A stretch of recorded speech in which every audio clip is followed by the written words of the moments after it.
wanaagii iyo wixii ay soo qabteen iyo isku duubnidoodii haagii ay dalka soo gaarsiisay waa la soo wada hadlay. Anigu beri waxaan rabaa laba qodob oo aan la taaban inaan ka hadlo oo ay tahay labada qodob ee Soomaaliya meesha maanta ay joogto keenay. SYL markii ay midoobayeen oo la aasaasayay labadii qodob oo ay ka dardaarmeen kuna heshiiyeen inaysan dhexdooda ka dhicin. labada qodob markaa waxay nagaasiiyeen in Soomaaliya ay hesho xorriyad. 30 sano ka bacdi waxay nagaasiiyeen Soomaaliya in ay burburto dowladdeedii iyo sharafteedii iyo karaamadeedii. labada qodob waxay tahay marka SYL markii ay isku tageen oo ay garteen in xiriirka gumeysiga ee dalka ka qaadaan waxyaabihii ugu horreeyey oo ay meel iska soo dhigeen inaysan dhexdooda soo gelin waxay ahayd qabiilka.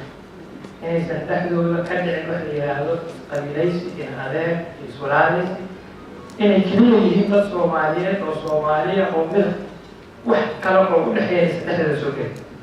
Inta waxay ahayd in koox diimeedyo urur diimeedyo aan la kala sheegin mise firqo dabcan dee Soomaaliya oo firqooyin badan ka jirta inaysan dhexdooda soo gelin. labada qodob waxay keenayaan dhexdooda haddii timaado in la kala fikir duwanaado khilaaf uu yimaado la kala tago. waa labada qodob ee Soomaaliya maanta meesha joogta keentay.